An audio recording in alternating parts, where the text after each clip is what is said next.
আমন্ত্রণ দেশ বাংলায়, সঙ্গে আছি আমি আফরিন সুমনা। শুরুতেই সংবাদ শিরোনাম।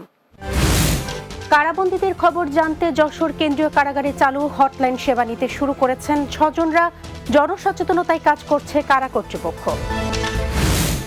এবং গাজীপুরের কোনাবাড়িতে গ্যাসের অবৈধ সংযোগ বন্ধে অভিযান। তিতাস গ্যাস ডিস্ট্রিবিউশন কোম্পানির 5টি বহুতল ভবন ও 30 বাড়ির সংযোগ বিচ্ছিন্ন।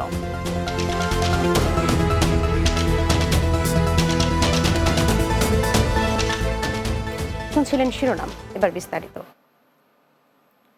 কারাবন্দীদের খবর জানতে স্বজনদের জন্য হটলাইন নম্বর চালু করেছে যশোর কেন্দ্রীয় কারাগার। ফলে সেবা নিতে শুরু করেছেন বন্দীদের স্বজনরা। এতে খুশি তারা। এদিকে জনসচেতনতায় কাজ করছে কারা কর্তৃপক্ষ। যশোর থেকে শামীম রেজার তথ্যচিত্রের ডেস্ক রিপোর্ট। সম্প্রতি যশোর কেন্দ্রীয় কারাগারে হটলাইন সেবা চালু করা হয়েছে। 7টি বুথ থেকে দেওয়া হচ্ছে এ সেবা। হটলাইন সার্ভিসটি নতুন হওয়ায় এ সেবা সম্পর্কে জনসাধারণের অধিকতর অবগতির জন্য নিয়মিত বন্দী ও দর্শনার্থীদের ব্রিফিং করা হচ্ছে। এছাড়াও কারাগারের বাইরে ও ভেতরের দেয়ালে প্যানা সাইন স্থাপন করেছেন কারা কর্তৃপক্ষ। হটলাইনের নম্বর দেওয়া হয়েছে এবং বন্দীদেরকে এই ভিতরে যারা আসামি আছে তাদেরকে জিনিসটা অবগত করা হয়েছে। তারপরে ফল পর্যাপ্ত পরিমাণে আসে এবং এর মধ্যে আমাদের 6 থেকে 7টা কাউন্টার আছে। কারাগারের হটলাইন নম্বর 16191 এর মাধ্যমে কারাবন্দীর স্বজনরা ঘরে বসেই বন্দীর সাথে সাক্ষাতের তারিখ, জামিনের বিষয়ে জানতে পারবেন। এতে সন্তোষ প্রকাশ করেছেন স্বজনরা। মনে নেই যে কবে দেখা করছি, এখন এই হটলাইনের মাধ্যমে আমরা জানতে পারবো জামিন হবে কিনা বা সে তার খোঁজ খবর নেওয়া আর কি। এছাড়াও স্বাস্থ্য, শাস্তি ও প্যারেডে মুক্তি সহ সার্বিক বিষয়ে খোঁজ খবর নিতে পারবেন তারা। পরামর্শ ও অভিযোগও করতে পারবেন এই হটলাইনে। এই নম্বরে ফোন করলে জেলখানার ভিতরে সে কি অবস্থায় আছে, কবে ডেট পড়ে, তারপরে তার সঙ্গে কবে সাক্ষাৎ করতে পারবো, এগুলো আর কি জানা যাবে। কারা অধিদপ্তরের তত্ত্বাবধানে হটলাইন সার্ভিসটি 24 ঘন্টা নিয়ন্ত্রণ করা হচ্ছে। কারাবন্দীদের স্বজনরা যেন ঘরে বসেই বন্দীর খোঁজ খবর নিতে পারেন, সে লক্ষ্যে সরকার এই উদ্যোগ গ্রহণ করে। Desk report, Bangla TV. ব্রাহ্মণবাড়িয়ার বাঞ্ছারামপুর উপজেলা স্বাস্থ্য কমপ্লেক্সে স্বাস্থ্য সহকারীদের 6 দফা দাবিতে অবস্থান কর্মসূচি পালিত হয়েছে। মঙ্গলবার বাংলাদেশ হেলথ অ্যাসিস্ট্যান্ট অ্যাসোসিয়েশন উপজেলা শাখার আয়োজনে এই কর্মসূচি পালিত হয়। এ সময় Bangladesh health assistant association Bancharampur উপজেলার সভাপতি মোহাম্মদ জসিম উদ্দিন, সাধারণ সম্পাদক AKM শাকির মাহমুদ, মেজবাহ উল আলম, আব্দুল আজিজ সহ অন্যরা উপস্থিত ছিলেন। এদিকে ব্রাহ্মণবাড়িয়ার কসবায় পদোন্নতির ক্ষেত্রে উচ্চতর গ্রেড প্রদান সহ 6 দফা দাবি দ্রুত বাস্তবায়নের দাবিতে স্বাস্থ্য সহকারীদের অবস্থান কর্মসূচি পালিত হয়েছে। এ সময় বক্তব্য রাখেন Bangladesh health assistant association Brahmanbaria জেলা ও কসবা উপজেলা সভাপতি তানিয়া সুলতানা, কসবা উপজেলা শাখা সাধারণ সম্পাদক হাবিবুল বাশার সুমন সহ অন্যরা। বিএনপির 31 দফা বাস্তবায়নের লক্ষ্যে হবিগঞ্জের মাধবপুর উপজেলা এবং পৌর বিএনপির যৌথ উদ্যোগে কর্মী সভা অনুষ্ঠিত হয়েছে। মাধবপুর হোটেল হাইওয়ে ইন হল রুমে সভা অনুষ্ঠিত হয়। উপজেলা বিএনপির সহসভাপতি পারভেজ হোসেন চৌধুরীর সভাপতিত্বে এতে প্রধান অতিথি ছিলেন হবিগঞ্জ জেলা বিএনপির সাবেক সভাপতি সৈয়দ মোহাম্মদ ফয়সল। এ সময় বক্তব্য রাখেন সাইহাম গ্রুপের ব্যবস্থাপনা পরিচালক প্রকৌশলী সৈয়দ মোহাম্মদ ইশতিয়াক আহমেদ, সাবেক উপজেলা চেয়ারম্যান সৈয়দ মোহাম্মদ শাহজাহান, শিল্পপতি সৈয়দ মোহাম্মদ হুমায়ুন সহ অনেকে। গাজীপুরের কোনাবাড়িতে তিতাস গ্যাসের অবৈধ সংযোগ বন্ধে অভিযান পরিচালনা করেছে Titas gas distribution company limited. মঙ্গলবার কোনাবাড়ি হরিণাচালা এলাকায় এই অভিযান পরিচালনা করা হয়। এ সময় অবৈধভাবে তিতাস গ্যাসের সংযোগ ব্যবহার করায় 5টি বহুতল ভবনের 40টি দ্বিমুখী চুলা, 30টি বাড়ির 150টি দ্বিমুখী চুলা এবং 350 ফুট পাইপ উত্তোলন করা হয়েছে।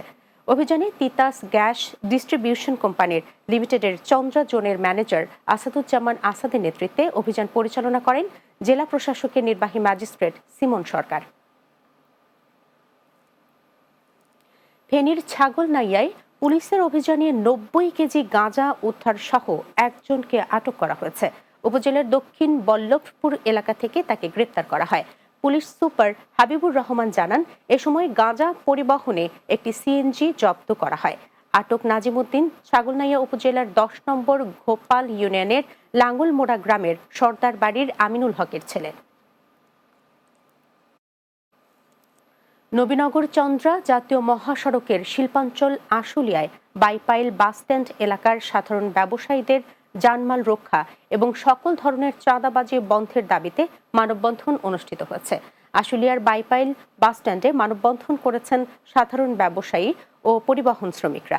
আশুলিয়া থানা শ্রমিক দলের সাংগঠনিক সম্পাদক নুরুল ইসলাম দেওয়ানের সভাপতিত্বে এতে অংশগ্রহণ করেন সিনিয়র যুগ্ম সাধারণ সম্পাদক দেওয়ান মোহাম্মদ জিল্লুর রহমান, থানা বিএনপির তাঁত বিষয়ক সম্পাদক মুখলেসুর রহমান সহ অন্যরা। নারায়ণগঞ্জের রূপগঞ্জে ইউনুস মিয়া নামে এক ব্যবসায়ীর বিরুদ্ধে দায়ের করা হত্যা মামলা প্রত্যাহারের দাবিতে মানববন্ধন ও বিক্ষোভ করেছে এলাকাবাসী। উপজেলার তারাবো পৌরসভার মুগরাকুল এলাকায় এ মানববন্ধন ও বিক্ষোভ মিছিল করা হয়। বক্তারা বলেন, গত 17 জুন নারায়ণগঞ্জের সোনারগাঁয়ের ভারগাঁও এলাকার খালপাড় বেড়িবাঁধের পাশ থেকে মোহাম্মদ রতন নামে এক ব্যক্তির গলা কাটা মরদেহ উদ্ধার করে পুলিশ। এ ঘটনায় ব্যবসায়ী ও সমাজসেবক ইউনুস মিয়াকে আসামি করে সোনারগাঁও থানায় মামলা করা হয়েছে। মূলত এলাকায় মাদক ব্যবসা ও আধিপত্য বিস্তারে বাধা দেয় তার বিরুদ্ধে হয়রানিমূলকভাবে এ মিথ্যা মামলা দায়ের করা হয়েছে।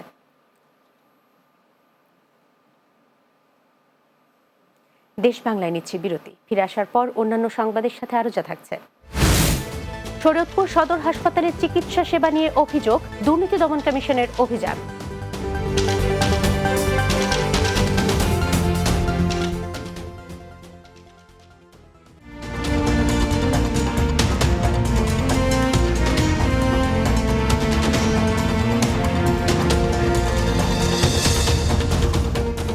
বিরতির পর দেশ বাংলায় স্বাগত আরও একবার।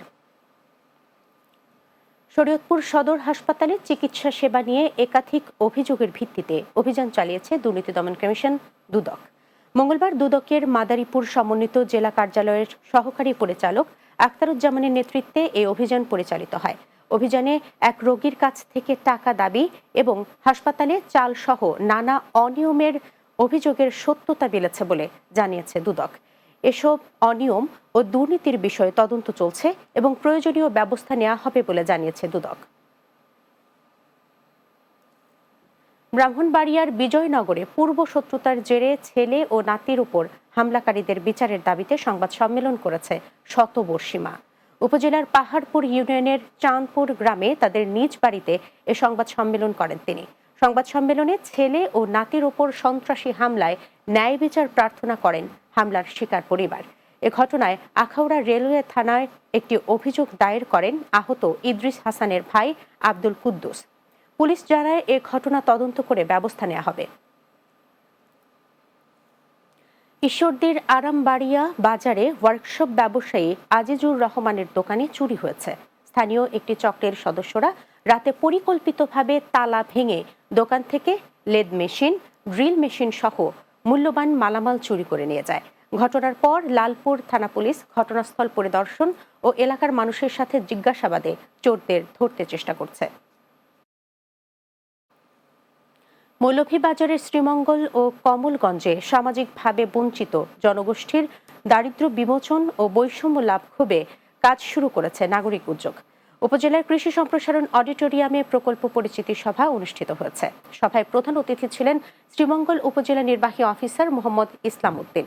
দলিত বঞ্চিত জনগোষ্ঠীর অধিকার আন্দোলনের উপদেষ্টা পরিমল সিং বড়াইকয়ের সভাপতিত্বে বক্তব্য রাখেন উপজেলা সমাজসেবা কর্মকর্তা সোয়েব আহমদ চৌধুরী, নাগরিক উদ্যোগের ফিল্ড কোঅর্ডিনেটর জিয়ানা মাদ্রাজি সহ অন্যরা। নারায়ণগঞ্জের সোনারগাঁয়ে কলতাপাড়া ফাজিল মাদ্রাসায় আলিম পরীক্ষার কেন্দ্র স্থাপিত হওয়ায় পরীক্ষার্থীদের সফলতা কামনায় দোয়া অনুষ্ঠিত হয়েছে। উপজেলার জামপুর ইউনিয়নে কলতাপাড়া মাদ্রাসার হলরুমে এই দোয়া অনুষ্ঠিত হয়। কলতাপাড়া ফাজিল মাদ্রাসায় অধ্যক্ষ আব্দুল আওয়াল ও সভাপতিত্বে এতে প্রধান অতিথি ছিলেন মাদ্রাসার গভর্নিং বডির সভাপতি ডক্টর মোহাম্মদ ইকবাল হোসেন ভূঁইয়া।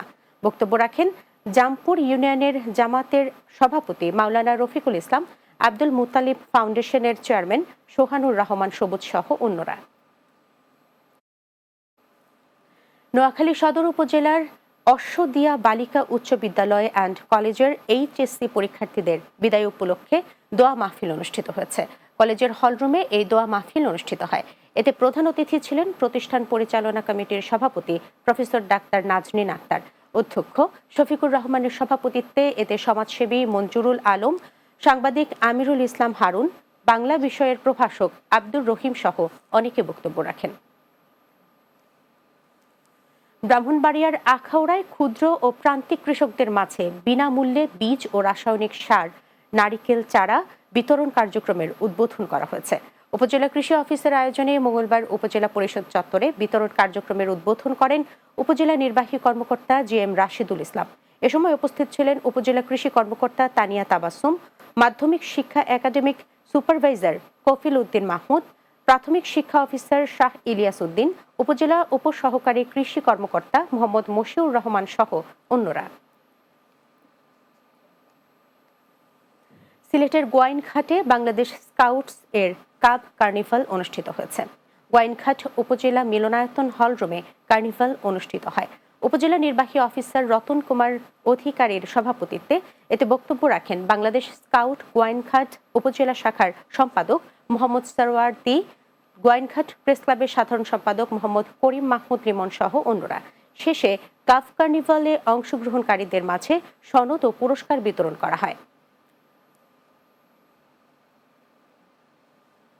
শেষ করব দেশ বাংলা, যাবার আগে সংবাদ শিরোনামগুলো জানাচ্ছি আরো একবার। কারাবন্দীদের খবর জানতে যশোর কেন্দ্রীয় কারাগারে চালু হটলাইন সেবা নিতে শুরু করেছেন স্বজনরা। জনসচেতনতায় কাজ করছে কারা কর্তৃপক্ষ। গাজীপুরের কোনাবাড়িতে গ্যাসের অবৈধ সংযোগ বন্ধে অভিযান তিতাস গ্যাস ডিস্ট্রিবিউশন কোম্পানির 5টি বহুতল ভবন ও 30 বাড়ির সংযোগ বিচ্ছিন্ন।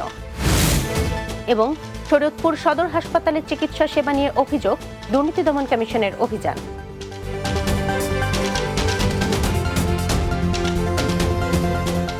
এই ছিল দেশ বাংলায়। আমাদের পরবর্তী সংবাদ বিকেল 4টা 30 মিনিটে দিনের বাংলা দেখার আমন্ত্রণ রইল। এতক্ষণ সঙ্গে থাকার জন্য ধন্যবাদ।